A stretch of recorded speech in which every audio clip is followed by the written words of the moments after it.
tuko pamoja. Kama unaweza kukutana maandiko ambayo haihusiani na kile ambacho Mungu ameweka ndani yako na ambacho unapambana nacho. Wao ile mafanikisho kwa unaona wao ni maono. Ukiwa na maono hutakula kila kitu. Utajizuia kula vitu ambavyo vinaweza kukatisha ndoto zako. Nimeona watu wengi wenye maono wanaogundua hisia. Kwa mfano wa umbati wakubwa wanajizuia kunywa soda, wanajizuia kula vitu vya mafuta.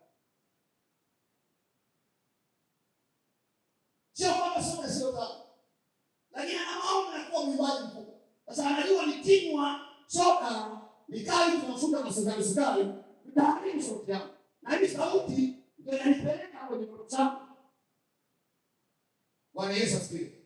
Mara nyingi nimeona na ubiri, nikimaliza kuhubiri na wahudumu wanaenda kuchukulia maji hapa, wanaletea, wanafikiri mtumaini atafurahi, anapooza kwa huwa anarudisha maji, anarudisha dukani ya maji. Mimi si ni maji ya baridi, nina maono na maono yangu kumtimiza kwa hii sauti, na hivi najizuia kula kila kitu, sili kila kitu.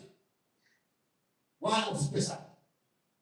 Hata nyumbani najua sina ugonjwa wa sukari, lakini vitu vya sukari tunamwambia hivi sana, wewe kidogo nikiweka chumvi nyingi hivi si kama manasha vitu ya mafuta mengi si wanafahamu, najizuia.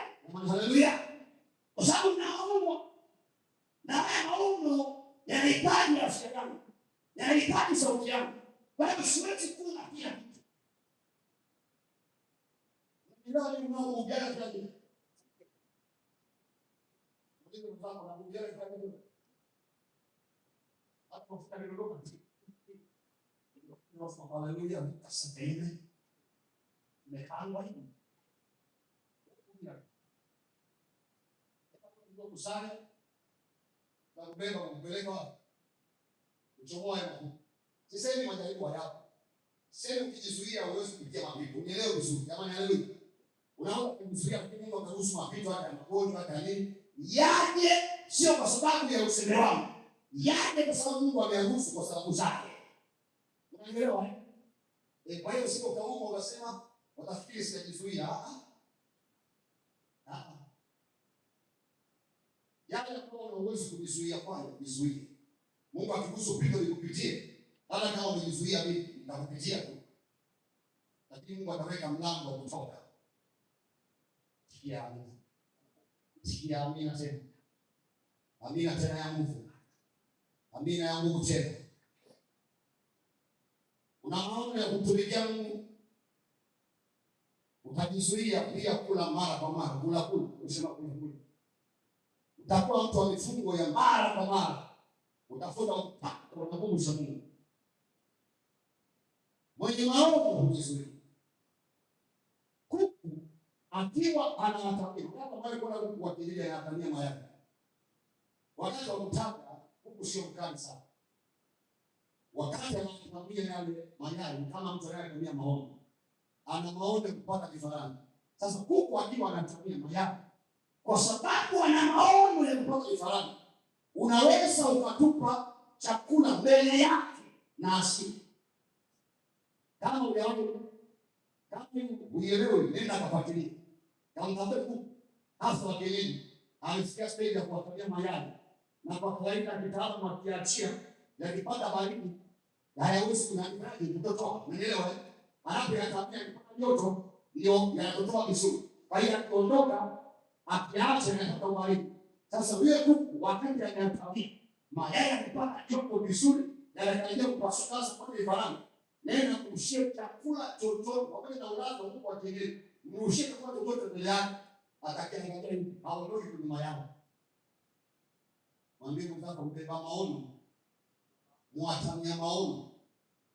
Hata akirushiwa chakula vizuri mbele yake, hawezi kuacha maono yake. Atakimbilia kula huko. Ataendelea kuatamia. Kuna mtu anapata shule, kuna mtu anasaidika. Kwa hiyo atamia maono. Chochote kwa kuwatabiri. Maana ukiondoka tu ukienda kula utarudi mayai yametoa.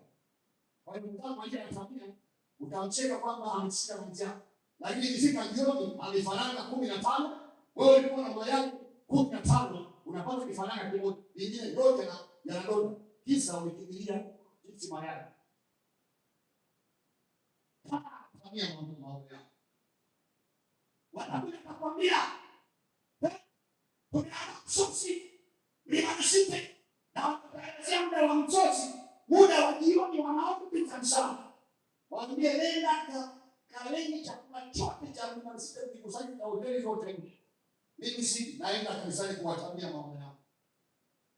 Watakula baada ya kula siku. Wanajianisha wao. Muulize mwenzako ukishakila tumboni baada ya masaa kadhaa unajianisha wao. Unajishika sio? Alia tangu anahamisha chooni. Na ongea ni ngumu ili mnielewe. Kwa sababu nataka mfike mahali. Nataka msipame njia. Nataka msichie njia. Na Mungu amenihakikishia kwamba anataka kuinua Voice Worship Center. Hiyo sina washaka. Ndio maana nafundisha kwa makini. Wenye masikio wasikie. Wataka na kulikujia wanawake wa mishana. Lakini asubuhi nilisema kila mtu asimame na mgeni zake. Usinipunguzie mwendo. Usinipunguzie mwendo. Mimi nasonga mbele na ukikaa mbele yangu kunizuia itapita na wewe. Sitakubali kuzuie, itapita na wewe. Ndio unaona. Wewe unataka kuzuia. Barabara yako ya kupita kwenye kama mzangu nyembamba. Hebu mzee kama kuzuia uone. Ya, unasudia. Kuzuia uone. Wana bora ya shetani. Kama usio shetani kwa sababu ni mfano. Mungu zako usipunguzie mwendo wala usimzuie. Uelekee kwenye ndoto yako. Sasa wewe nikwambia usizuie nifanya nini? Itapita na wewe. Mzee, kama mzee usifanye bao sana. Ilegeze kidogo. Sio? Hapa ni jinsi na mzee wa siku nyingi. Hebu sema nipitishia vizuri hapo alafu bwana wangu kafanya. Jamani, haleluya. Nimesema hata nizuia. Akikaa mbele ukiona mshirika anakaa mbele ya safari yako, anakuambia machiwa maombi ya siku 28 hakuna haja. Naenda kuomba nini? Kasi jioni kanisani kuomba, hapana mifungo, hapana mikesha. Huyu amekaa mbele yako anakupunguzia mwendo, anakuzuia njiani usifikie maono yako. Pita naye. Sasa ukianguka chini ndio unakuja juu. Nimepita naye, nimemweka pembeni chini na nilimwacha na mdomo na ulemavu, mimi nimesonga mbele. Ndio sababu Yesu anapita na wewe. Sitakubali kuishia njiani. Mwambie sitakubali kuishia njiani. Lazima nifikie hapa. Ya sababu haleluya. Lazima nifikie hapa ndio sababu. Sasa kupita simaanishi wewe upige mikono. Simaanishi kama wewe unapambana naye. Kupita naye maana kama amekuzuia njiani, wewe mdharau tu achana naye. Aongee wanamaliza huko maisha mbele yake. Watu sikilize na maneno yake. Usipigane naye, usigombane naye. Lakini wewe mpokee. Hebu sema mpokee. Au soma. Wakufikiri sana. Watu wanajua sasa ni kanisani, karibu na shiwa, utatoa utafilisika na nini, mwambie we. Nitapenda nawe. Kwa jeuri sasa kupigana kwenye sadaka. Sio kwa sadaka nyingi. Kwa jeuri ndio wapiga na kuapa. Na sadaka saba za shukrani. Alafu tunashikia mbele ya madhabahu. Bwana Yesu asifiwe. Na mambo saba Mungu amenitendea. Kwa kweli kila jambo nitalitolea sadaka. Namshukuru. Mwaka huu tulikuwa na huduma sana mwezi wa 6. Tukasipata soka ndipo.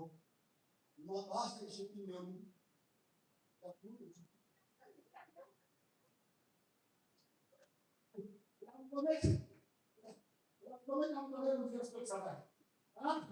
Unatoa sadaka nini? Kwa mwaka jana nilipoanza kuna sadaka mawazo. Nilianza mwaka jana na kilo 55. Lakini kwa taarifa yako sasa hivi nina kilo 75. Sio kwamba mafuta yamezidi, niko nusu. Kwa hiyo kwa afya tu nina bahasha hii ya shilingi milioni 1.4. Aliyekuzuia anakosa macho. Bado mwingine hapo. Ongeza nyingine. Wewe umepita naye. Umepita naye. Sema hapa nizuia mtihani. Kwa sauti hapa nizuia mtihani. Mtu mwenye maono anayatamia. Sema tena anayatamia. Ukiwa na maono utaruhusu kuwachezea maisha yako. Maana utajizuia. Unaelewa? Utaruhusu kuwachezea maisha yako. Maana utajizuia. Mfano hivi. Utaruhusu wanaume kuchezea. Maana unajua wanaweza kukatisha ndoto zako kwa kukupa mimba au kuambukiza magonjwa. Kama mchezo letu leo.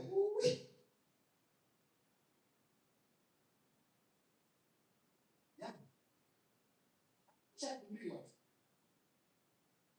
Anapasika mwenyewe kwa mke, sio mchumba. Na wakati ukipasisha kwa mke, ndio anafurahi.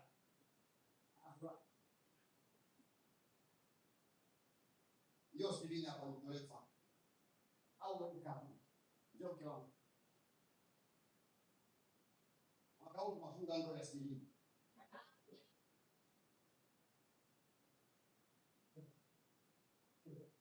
Jamani wale sasa sana. Kama wewe ni mtu umechumbiwa. Unaweza kumruhusu mchumba wako hata tu akushike mkono yule atakatalo huko anakukuna kuna vidole. Bana sipendwa, yao ni baba katika Bwana. Baba katika Bwana. Unajua shida za watu, bado tushangaa sisi kwa mke wangu hapa shida. Yaani kama ni baba usilie sana. Asante kunipenda. Asante. Yaani Mungu na Mungu. Mungu ufai kuolewa. Kama mimi tunaruhusu mchumba wako amekuja kushika alafu nisema ukipiga picha. Ukipiga grafu nyingine bila aibu narusha mpaka Facebook. Wewe ni mchumba ni mwalimu. Mchumba ni mwalimu. Kupiga picha. Wakishikana mchumba na mwalimu wanapiga picha.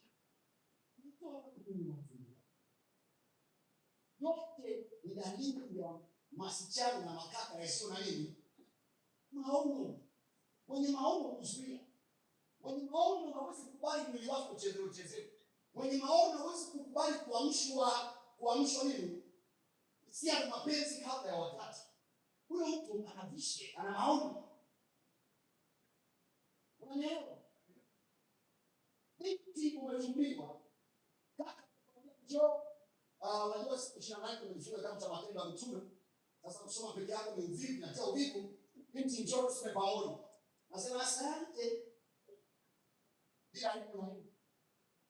Tambii usiku. Unaingia kijana mwenyewe anachumba hivi. Ni moja hapo choo janje.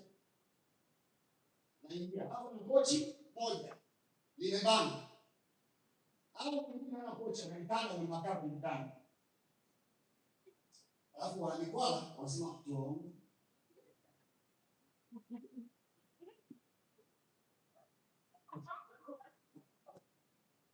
Wanaona maombi. Baba katika jina la Yesu. Uilindane katika Kristo. Asante kwa upendo wako. Bali kuja. Bwana kwa kutafakari neno lako usiku wa leo uwe nasi katika siku. Katika jina la Yesu. Amen. Angalia tunasoma leo sura ya 7. nitasoma nusu kidogo hapo na unasoma sawa eh? Nitaanza hiki matendo ya mitume. Na hiki kusoma. Wewe tafakari. Tafakari. Mara katika kutolea mifano sasa kwamba unachua Stefano nchi wale maadui zake walikuja kukamata Stefano mpenda kama mbaya sasa kabisa yule jambo kabisa yule acheni hizo ni ishara kutokuwa na maono. Sasa wewe unaonekana wewe ni kwamba unaona tu jamani, haleluya. Sasa Biblia imesoma hii tunaona inasema kama mtu akiweza kusoma hii sura moja itakuwa nzuri sana. Lakini sasa ndio sasa hivi sio nzuri sana. Sasa tunasema sasa wewe asante. Na maswali pia kwa sasa wewe hasa saa tatu. Sasa wewe sasa unakupenda sana sio kwa hiyo kujeruhi si kiokoka kwa hiyo unataka kutoka Biblia katikati. Wewe kwa ndio sawa wewe Biblia katikati. Sasa asante. Unaniambia kama ndio asante na baba. Ujue huyo msichana Mungu. Na wewe mvulana ukiwa binti mchukua mvulana na kuambia ndio anakuita hivyo ujue unachungiwa na nini? Na Mungu. Kimbia mbio kuliko sigara. Yaani timua mbio kuliko sigara ile ya mchomoko. Unafahamu sigara ile ya mchomoko? Ya mchomoko ile. Bwana Yesu asifiwe sana. Timua mbio. Ndio maana uchumba sio ndoa. Na kuruhusu na kisa ukiona ile kuchumbia ni bogo na mnaye timua mbio. Hata nikishikwa na kidogo na tumbo pote ya amani.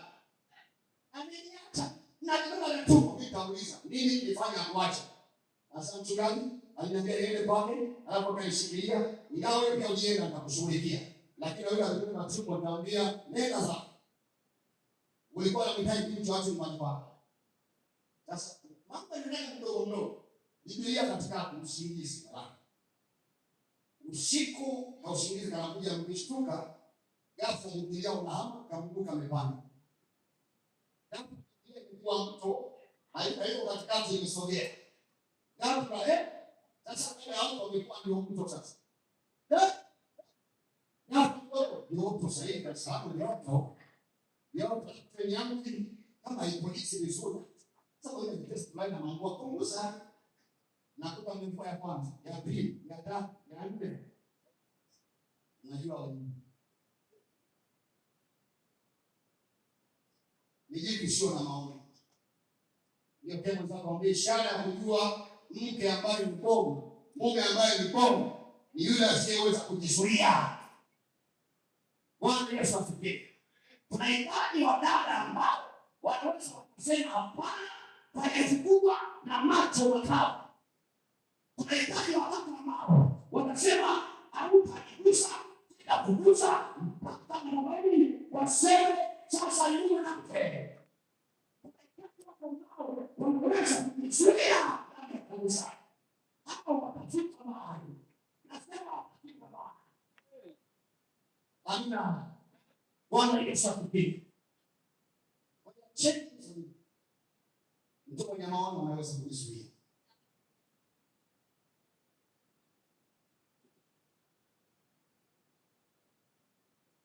Endelee.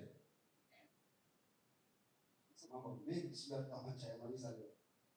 Jambo la pili la muhimu kuhusu maono. La kwanza tunasema ni umuhimu wa kuwa na maono. Namba moja tunasema maono kwa sauti wote.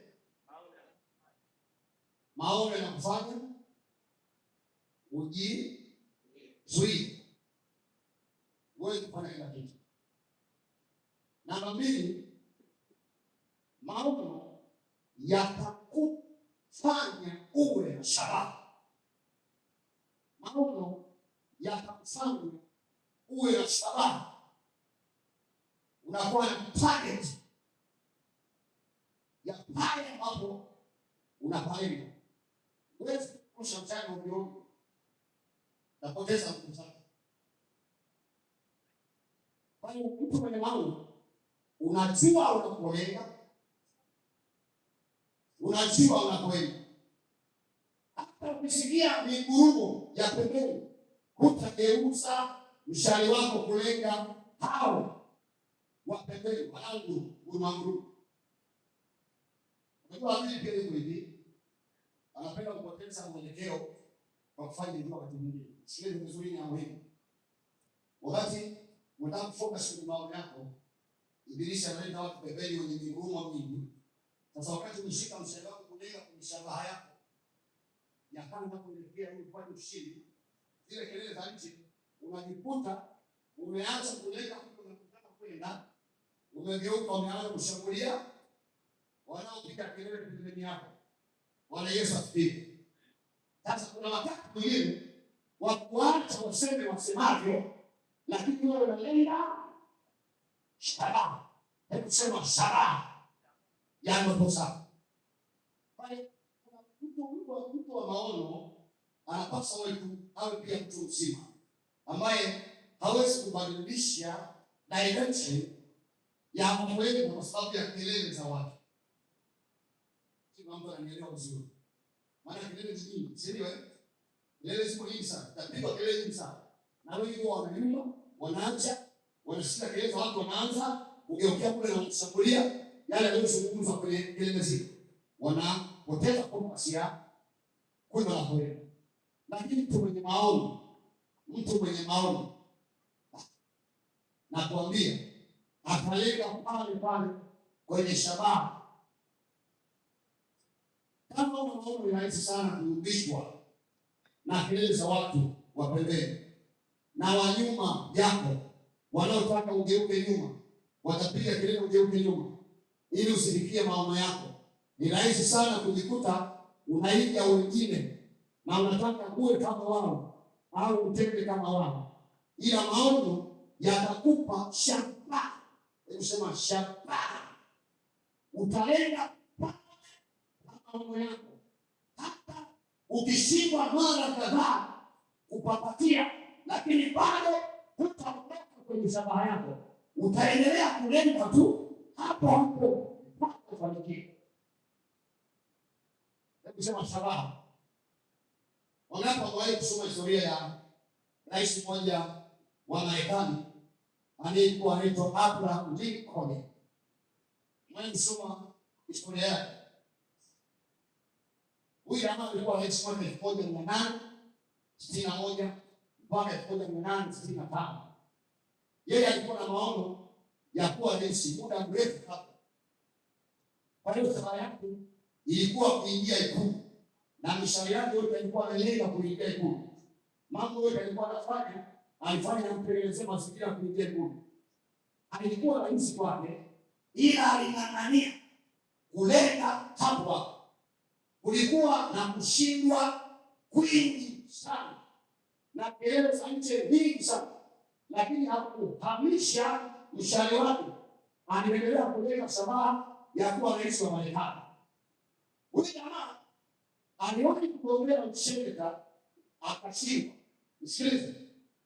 Lakini lengo la kugombea useneta ni kwamba anatafuta kuelekea Ikulu. Jamani, haleluya. Kwa hiyo useneta mwenyewe akashindwa. Akagombea nafasi ya makamu wa rais. Akashindwa, maana yule aliyekuwa anagombea urais alishindwa. Mwisho akaja kugombea urais na akashindwa. Mtu aliyeshindwa kwenye useneta, aliyeanguka mara kwa mara, aliyepambana na kelele nyingi za watu kwamba haiwezekani, lakini yeye hakugeuza mshale wake, akawa anavutia pale pale, naingia Ikulu, naingia Ikulu, na waseme wasemaje, naingia Ikulu, waseme wasemaje, nitaangalia sanamu, nitafungua posta, waseme wasemaje, nitaenda China, waseme wasemaje, naenda South Africa, waseme wasemaje, nalenga shaiba. Yana kusaidia kulenga shabaha. Hebu sema kulenga shabaha. Bila kubabaishwa na kelele za watu Lango. Sasa hapa liko akaja kwa rais mwaka 1861 na ni kati ya marais ambao ukisoma historia za marais ambao walifanya mambo makubwa na ya kushangaza Marekani, huyu ni mmoja wao. Bwana Yesu asifiwe sana. Alifanya mambo ya historia, mpaka zake zipo kwenye historia. Alifanya mapinduzi makubwa sana, lakini nyuma aliondoa si kitu, ila kwa sababu ya maono hakuondoa mshale wake kwenye shabaha. Tukisema kama mwambie usiondoe mshale kwenye shabaha, na itakachosaidia ni vision. Mshale usiondoe kwenye shabaha. Watu wa pembeni wataongea sana kuhusu kile unachofanya. Watakwambia wewe huwezi kukucha mshale, kwanza wewe ni Mwarabu, kwanza wewe ni Msaramu, wewe sio Masai, huwezi kurusha mshale. Wewe sio Mchaga, huwezi kufanya biashara. Wewe ni hiyo ni hela nje. Wapi mbinguni imeandikwa Mchaga tu afanye biashara. Wewe sikia mshale wangu pale pale. Kwamba mimi ni Msaramu. Mimi ni Msaramu. Wanafahamika kwa kucheza mdundiko.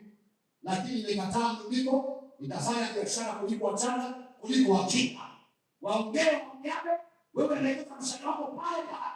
Wewe unafanya kwa taifa. Haleluya. Na kama siku itakuwa kwa hapa ndicho utakuwa msalama kubwa duniani. Haleluya. Lakini sababu wengine zako lenga hapo hapo mshikaji. Usiondolewe na kelele za mji. Namba 3. Maono yatakupa bidii ya kazi. Nazungumza umuhimu wa maono. Maono yatakupa bidii ya kazi. Hata hapo kuna mtu anasidia. Uliwe galagabao hana maono. Hata kama unalala sakuni, mtu mwenye maono akiona kusingizi atasimama. Atasikiliza neno huko amesimama. Bwana Yesu asifiwe. Maana maono yatakupa bidii ya kuhakikisha upotezi pointi, upotezi kitu cha kufikisha kwenye ndoto zako. Tikisi mwanadamu mwambie vipi wewe? Tikisi mwambie vipi wewe? Kwa kusikiliza mtu kwenye maono, simama. Sikiliza neno umesimama. Mwenye maono ana bidii. Maono yatakupa bidii ya kazi. Wakorintho wa kwanza 9:24. Je, hamjui ya kuwa wale washikanao wa kupiga mbio wote, lakini apokee tuzo ni wangapi? Ni mmoja. Pigeni mbio namna hiyo ili mpate. Hebu niweke pale. Wakorintho wa kwanza 9:24.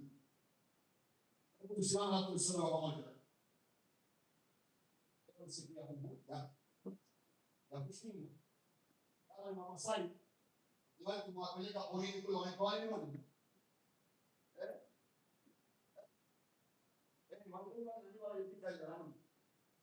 Morani waliteka kwa wanafunzi.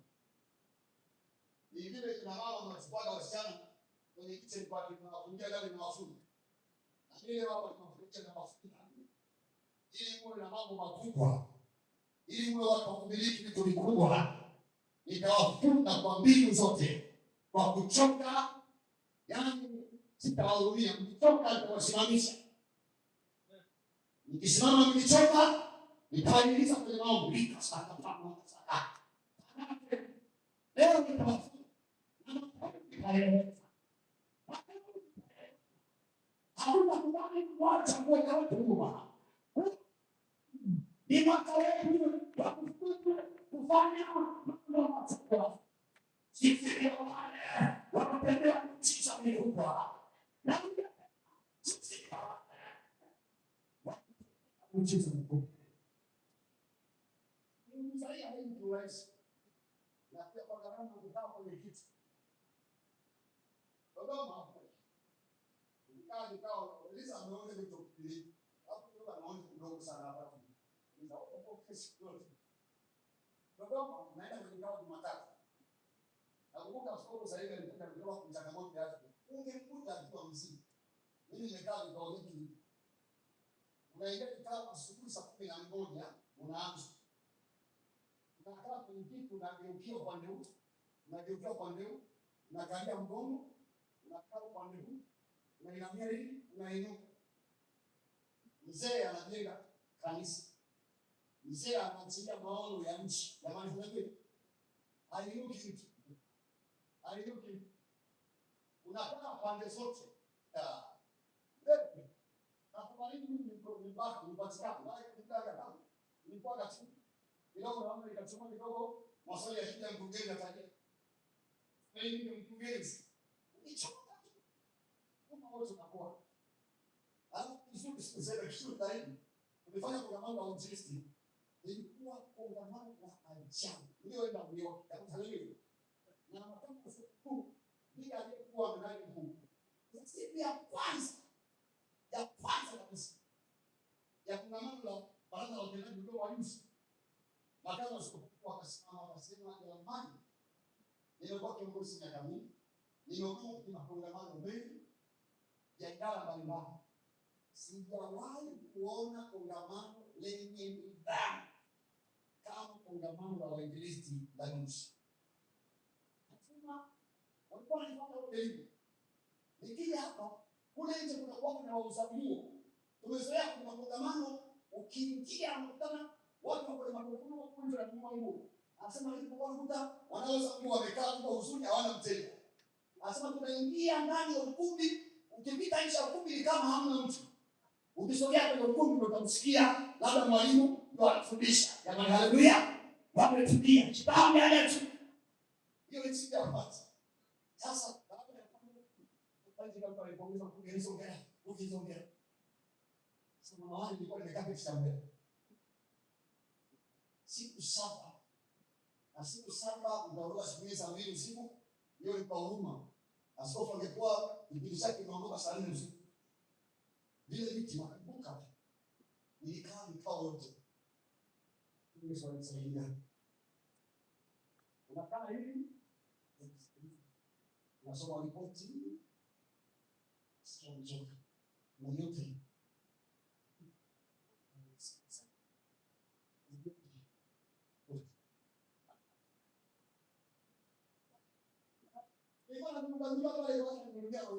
Sasa ukiangalia yako ni msingi.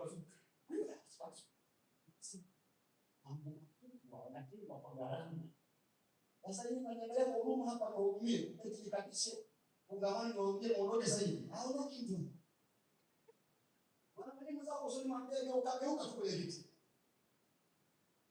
Hauna kitu. Nataka kujenga watu wenye nguvu. Kujenga kabisa wenye nguvu. Kujenga wanajeshi wenye nguvu. Lazima gharama ili kupata maarifa. Hebu sema gharama kupata maarifa. Kwa sababu gharama kupata maarifa. Haya kwa sababu watu wa kweli.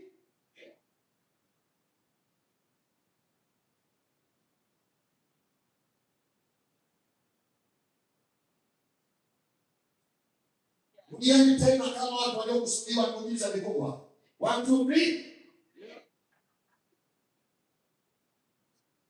3. Utapita na wewe. Utapita na wewe. Ila tunamsamehe hana mtandao ni mchezaji. Jamani haleluya.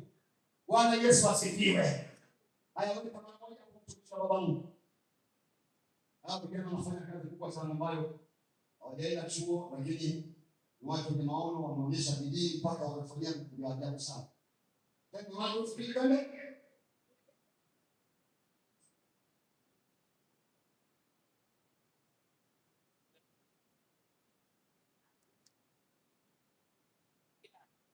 Wanaoshindana, hakuna mtu anaondoka nyumbani kwake anasema naenda kwenye mashindano, naenda kushindana kwenye riadha, naenda kushindwa. Hayupo. Bwana Yesu asifiwe. Kwamba naenda kushindwa. Hayupo. Kila anayeenda kupiga mbio anataka kufanya nini? Sasa mwenye bidii pia atachukua kombe. Maana wote ndio maana kwenye riadha mimi nilijieleza kidogo huko zamani. Ndio riadha mtu akipita hatua moja hiyo kumkamata mshindi. Kwa sababu kumbuka angeko mbele yako anataka kushinda. Aliyeko nyuma anataka kushinda. Ndio maana wao walikuwa ukisemea kidogo, anakupita. Kwa hiyo kila mtu anabidi na ndivyo ilivyo ndani ya kanisa, ndivyo ilivyo kwa wateule.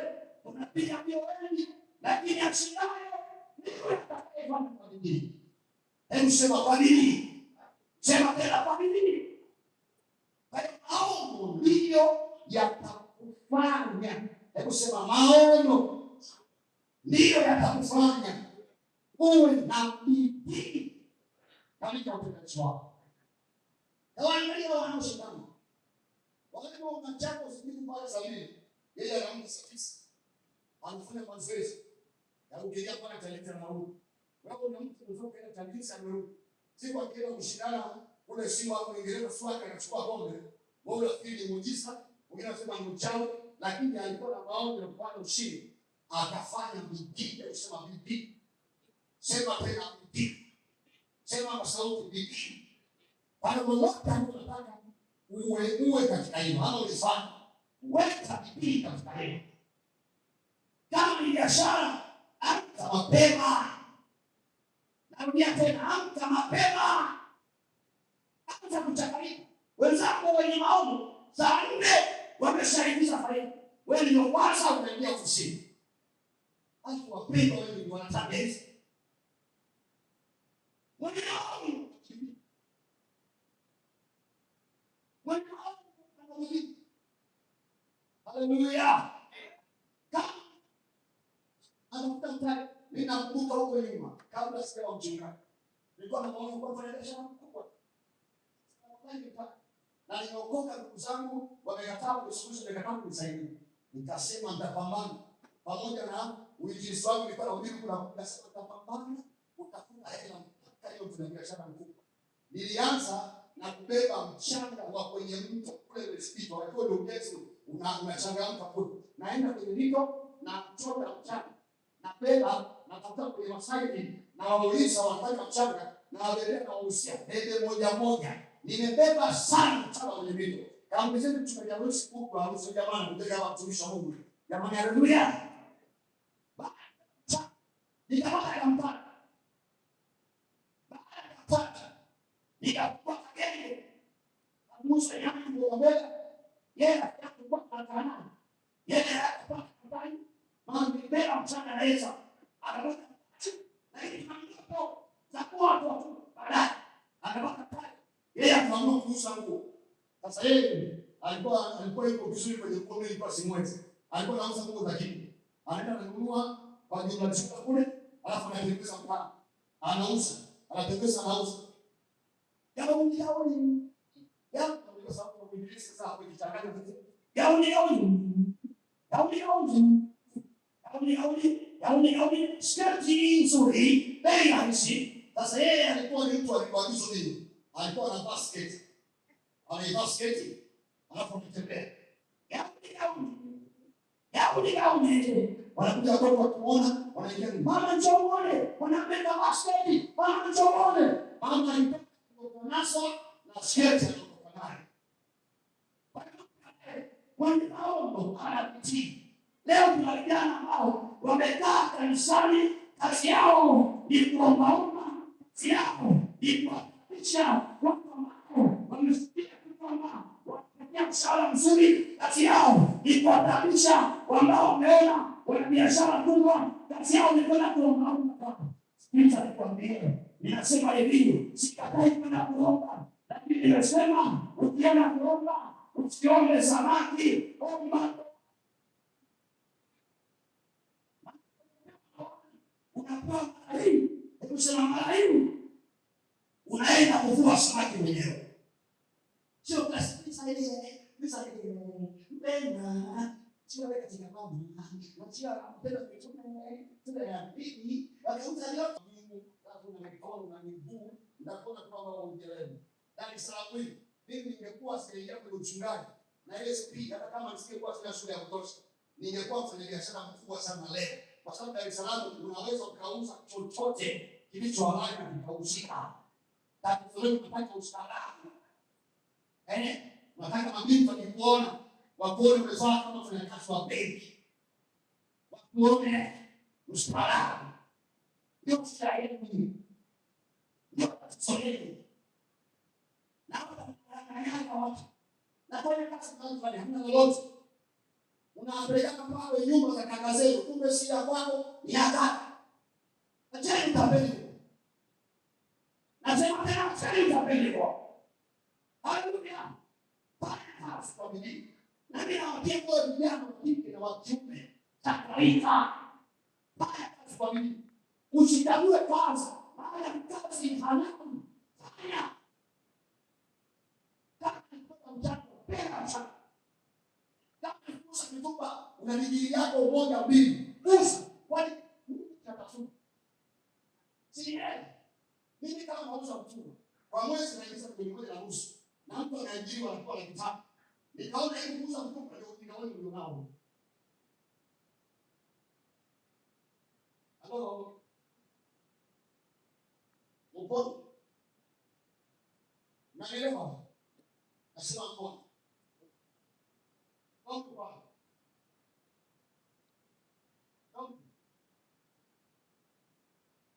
Sasa ya watu wanataka kuelewa mfano mzuri. Wanaharibu tena hapo. Bwana Yesu asifiwe. Wewe unafikiri atakwambia mimi Dar es Salaam hapa hafai kuishi? Kwa nini kazi gani unaweza kama asifanye? Labda kazi ya Mungu hapa. Ndio atausha magari. Ndio atapakua vyoo. Ndio atafanya barabara. Na mimi wasichana Mungu wajie. Nichukuliwa na mtu style ya dogo eti na data.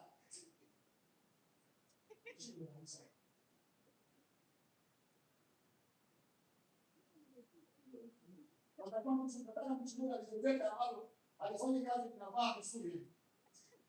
Cheki hivi. Kama unapiga mbele ya hapo unakoa.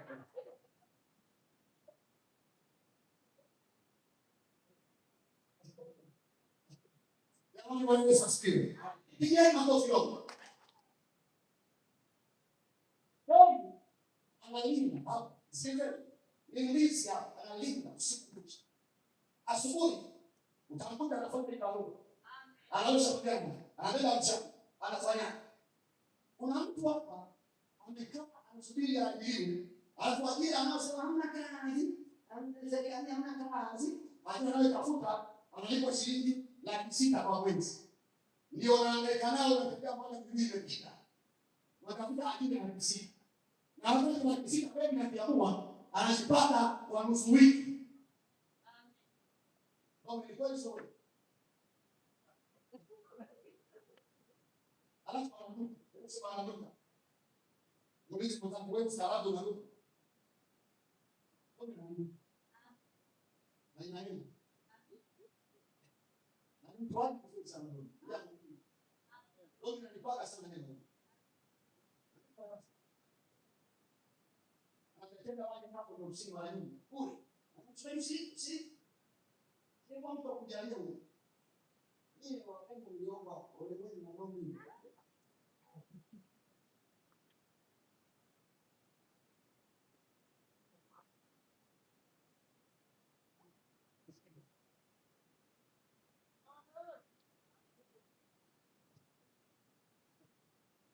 Jamani Bwana Yesu asifiwe sana. Maono yatakufanya uweke bidii kubwa katika kupiga mbio. Utakimbia kwa uzembe, maana una maono ya kupokea tuzo. Haleluya. Maono yatakufanya uwe na bidii ya kusoma neno, bidii ya kuomba, bidii ya kutumika, bidii ya kujifunza na wengine. Kama hautafanya chochote kwa ulegevu, ukifuatilia watu waliofanikiwa, utagundua kuwa walikuwa na maono makubwa na yale maono yakawapa bidii ya kazi, wakafanya kazi bila kujihurumia. Hebu sema bila kujihurumia. Na ndio matajiri makubwa, ndio waumini wakubwa, ndio wafanyabiashara wakubwa, ndio wanamichezo wakubwa, lakini waliweka bidii. Sema bidii. Sema tena bidii. Amina. Nusu mtoe mifano tu kwa ajili ya kusaidia watu. Sawa jamani? Peace mwanangu alipomaliza form 6 Sisi baada ya kusikia mazungumzo yetu sielewi. Kumbe kuna hela ambazo tulikuwa tunatumia yeye anaweka akiba na atunza. Kama usiku ndio wakati usubiria machifu na mimi nilifanya biashara. Akapisa biashara kama shughuli. Jambo kabisa. Lakini kwa kuwa kama mzee ambao kwa tumetumia na kula kunyaje yeye anatunza. Jamani haleluya. Ndio mashughuli. Kama ugeuza. Kipindi chote pisi tuko naye baada ya kuanza kusisi mpaka anaenda hivi ya kusoma. Hapo katikati mahitaji yake yale ya kawaida ya msichana. Ni msichana mdogo, lakini mahitaji yake ya kawaida ya msichana alikuwa anakuwa pekee. Na kwa kupetea zawadi bibi na mke wangu. Bwana Yesu asifiwe. Anaweza kaenda akamwambia mama yake hapa basi. Akamletea hapa basi. Akamwambia mke wangu kabisa. Masuu. Anaweza kaenda akamwambia soti penzi. Akaleta mdogo huyo. Lakini akaweka jina la Yesu bariki. Sasa hivi na mwanangu Musa. Kama kidini katika anamaliza chuo kikuu Dodoma.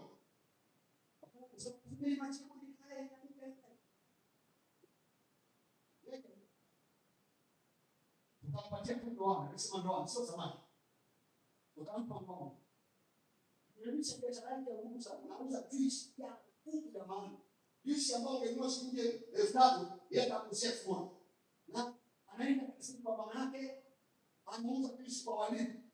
Na hata yeye unataka kumtia moyo wewe. Jamani haleluya. Anakili huyu. Ununue juice kwa 2,000. Haleluya. Ununue juice kwa.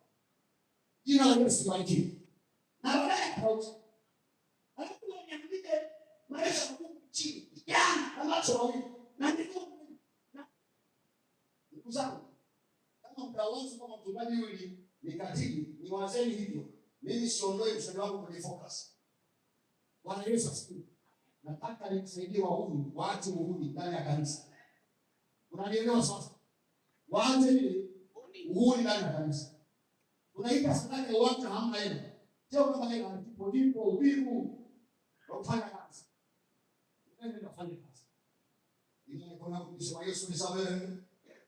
Amecha uhuni. Basi.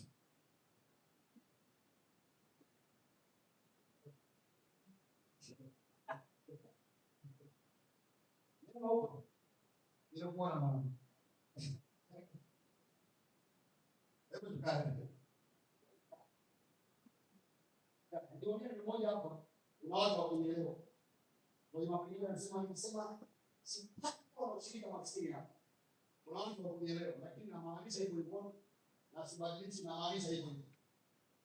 Mimi kauli yangu au msimamo wangu lile langu ni wazi kupokea maskini, matajiri, watu wa kawaida, waliokataliwa, waingie wote, maskini walitakataka watu waingie huko. Lakini walishaingia huko. Kanuni yangu wasibali na takataka sana. Kama ni kwa maskini atiwa huko, umaskini ukomee hapa. Aliingia na magonjwa sawa usizuie. Hata akiingia malaya usizuie. Yaani kwenye ibada hii akaja kwa huduma, akaja binti amevaa sio nguo, amevaa kichupa. Usitai. Na shikwaisi. Kwangu mimi usizuie. Nibarikiwe kwa neno ni kutoa maasi. Bariki sana. Jamani haleluya. Mchukue watu msianze kushauriana. Kwa kuna nini? Wateja ingine mtupichana. Nakwambia macho. Ila usiweke mbele. Chukua mmoja nyuma ya wangu yasionekana. Yeye mwenyewe baada ya praise bila kuambiwa afunge kama. Unaelewa? Baada ya praise, baada ya neno ataanza kuambia Mungu nilikuwa yalisaidia. Kwa sababu neno litamshughulikia. Jamani haleluya. Lakini mazingira pia yatamshughulikia. Unaanza kuumbwa ndefu. Nini? Kama unaanza kushambulia kwanza, unajua wacha ingia hapa mazingira yatakushambulia. Atakuwa ni goli peke yake. Na Jumapili ijayo hadi na tu atakuja na ngome. Anaweza kaenda swali Jumapili ijayo no problem. Wacha. Jumapili yani tutabu. Atakuwa nguo ndefu kuliko nyinyi wote hapa. Wanaeleza kitu. Sasa mimi msimamo wangu ni mtu huko ndani kuletea msemo. Huyo anamtolea mshahara. Yaani wewe uliopo hapa nimekufundisha, nimekulea, unipa praise. Unijie na kichuku, sikutolee kwenye mlango. Nakutolea wapi? Dirishani. Alafu nakuangishia kwenye mawe. Nataka dirisha ambalo nje kuna mawe. Bwana Yesu asifiwe. Tengeneza. Ukishatengeneza, hivi kama kutolea tengeneza. Ila wanapoingia, watu wengi kwa msemo, wanataka msafara wa pili wa tatu, wataenda kumbe fursa za kuanza umaskini zipo. Kumbe fursa kwa kuangalia zipo. Wataanza kuchaguliwa kwa wakati. Watu wanaingia hapa hawaeleweki leo wanaeleweka kuhusu kunao tu. Ni watu wala usione shida, wakajifika hii na wakati huko. Ndio nyie sasa. Ndio nyie. Sasa kuanzia na wewe sababu umeeleweka. Leo nilikuwa naeleweka. Bwana sifa sana. Maana haleluya. Unasema fanya kazi kwa bidii. Sasa mambo mengi lakini kwa mawili sababu kipindi cha mwisho kwenda niwe fundisho fupi au tushiriki meza ya Bwana. Ile kipindi cha tatu. Nimeshakwambia mambo mangapi? Matatu. Jambo la nne andika tu. Maombi yanasababisha uvumilivu katika jambo lolote utakalofanya. Maombi yanasababisha uvumilivu katika jambo lolote utakalokutana na. Kwa sababu ya maombi, kwa sababu maombi yanatamiwa na wewe utavumilia hadi upate faraja. Kwa hiyo maombi yanasababisha nini? Uvumilivu. Kwa kusema uvumilivu, utavumilia hata kama ni mwaka mzima, hata kama ni miaka miwili. Kwa hiyo na watu ambao wanataka kuajiriwa kwenye kampuni fulani au serikalini au wapi, alafu unakuta eti anaenda kufanya kazi, anafundisha kule msingi, anakutolea hadithi mshahara, lakini ana maono. Msionaje wale wajinga? Bwana Yesu asifiwe. Amejitolea usimuone sisi. Yule ni mtu mwenye maono. Anajitolea mwaka wa kwanza, mwaka wa pili, anajitolea. Ana maono. Na mtu mwenye maono anavumilia.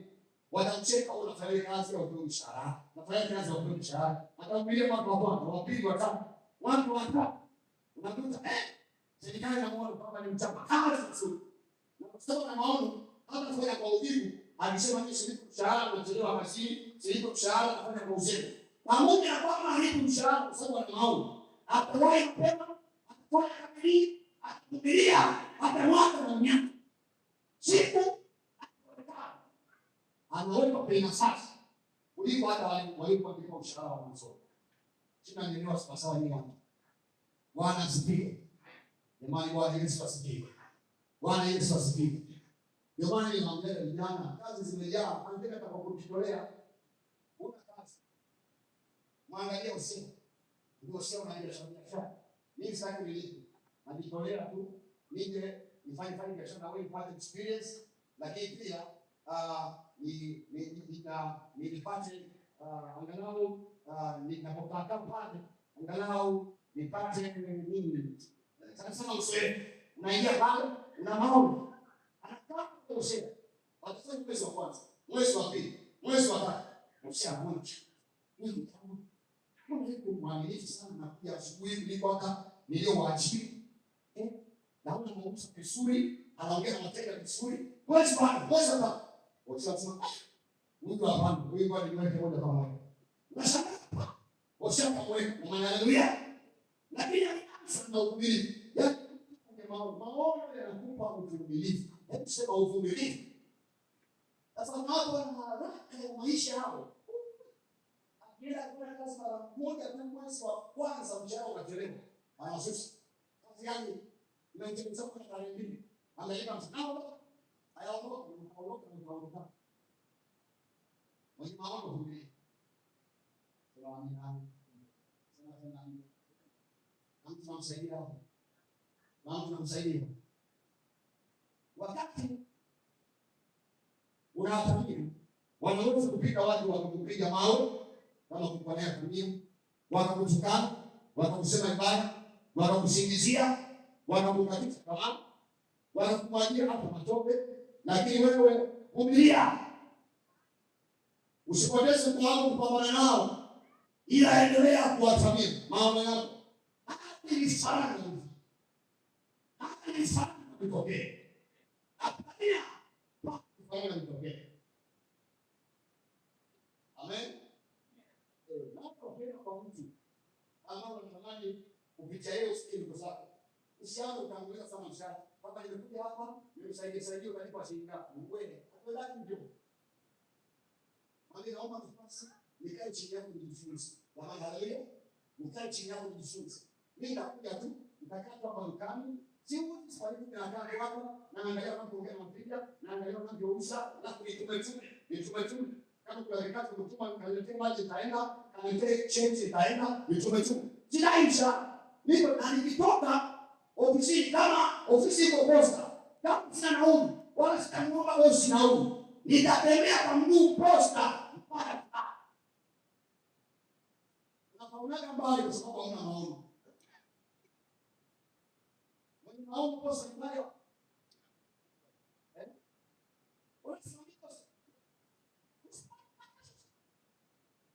Atoka kile ushani, nasema fursa ya maono. Posa mbaya kimara, ni masaa mangapi ya maono? Mungu anaomba kimara. Nimejitolea bosi kwa kwanza naomba usimishe kama bosi aanze kuniona. Kila sikekee nimesi. Unatembea unapita ukijua hata udini. Lakini kwa taarifa yako baada ya miezi miwili bosi anakuona. Mambo yanakunyokea. Mwenye maono huvumilia. Hebu sema huvumilia. Wewe kujiamini unahama kazini unahama hii. Ndani ya miezi 6 umeshafanya ofisi 7, ofisi 15. Unatoboa wewe. Unatoboa. Vumilia.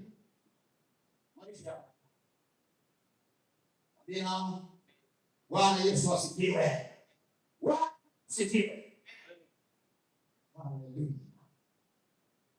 Namba 5. Maono yatasababisha ufanye mambo kwa mpangilio. Ufanye mambo kwa nini? Kwa sababu niongeeni kama watu ambao ni wale waliokusudiwa miujiza kubwa.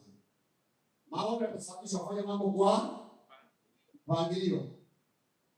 Ni kweli unaweza kuwa na mambo mengi sana unatamani kuyafanya, lakini kama una maono ya kufika mahali fulani, hii itakusaidia sana kujua vipaumbele, kujua kipi kitangulie ufanye na kipi kifuate, maana huwezi kufanya vyote kwa wakati mmoja na utafanikiwa kufikia maono yako.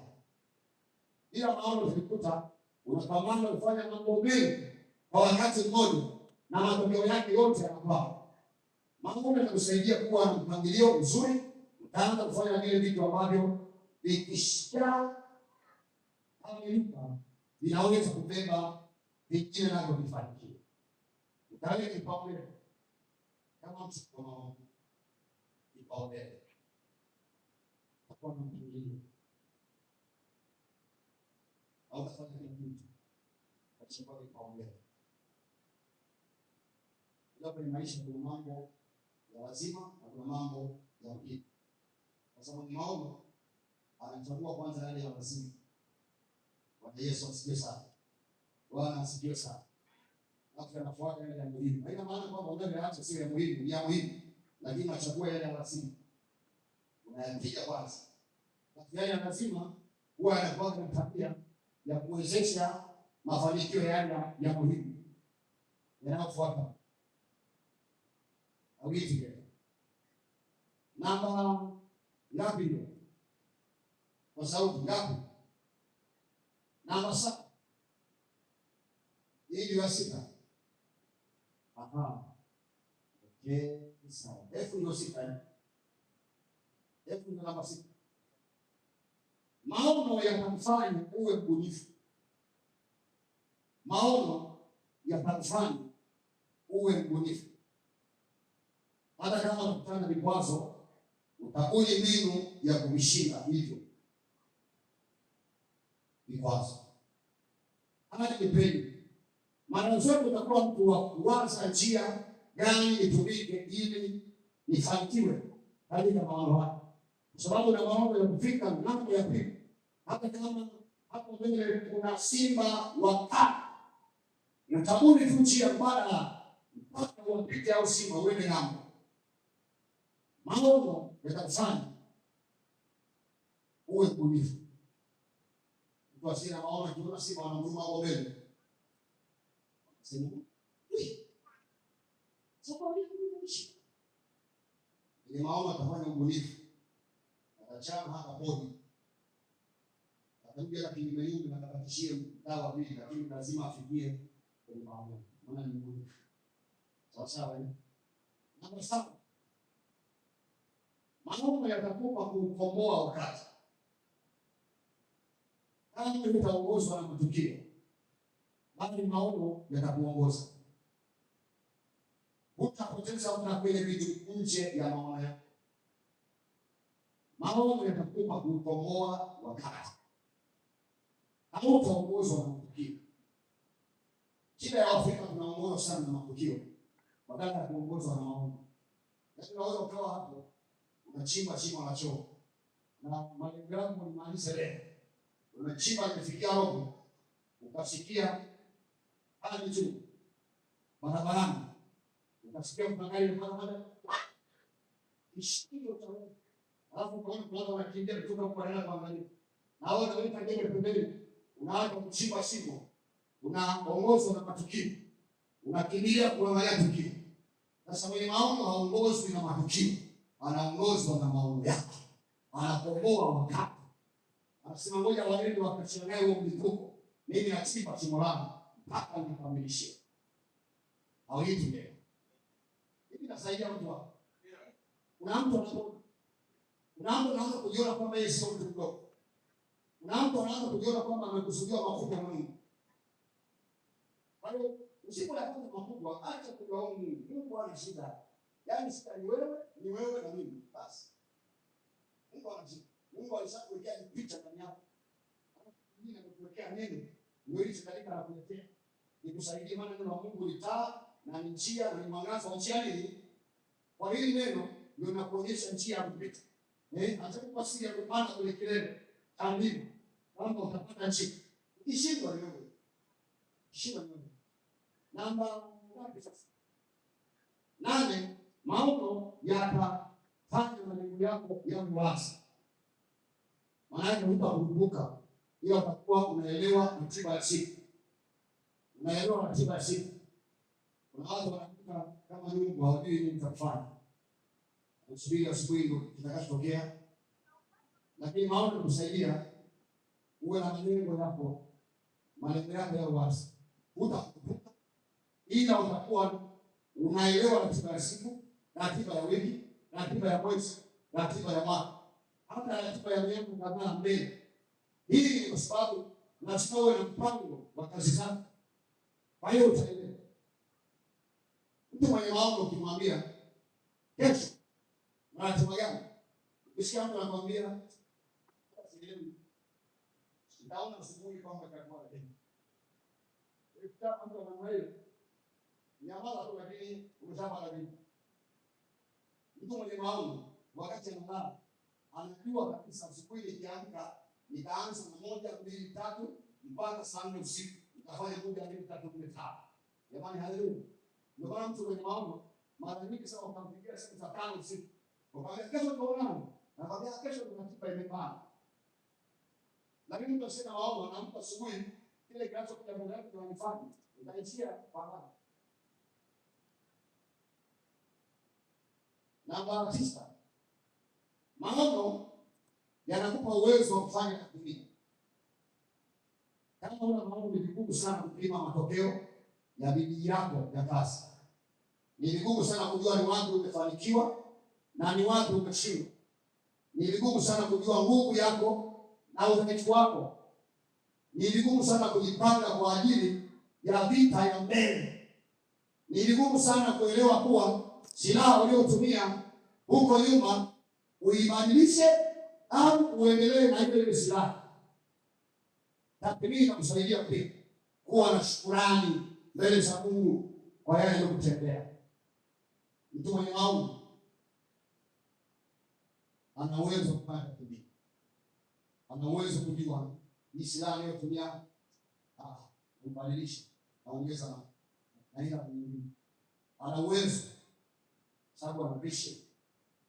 Ili kama una maono unapotelea. Bwana Yesu asifiwe. Leo simama. Watu wa Mungu mpendwa sana. Simama. Hakuna mafanikio mepesi. Lazima tukubaliane taarifa ya mafunzo ya maono ya kila kitu. Hakuna mafanikio mepesi.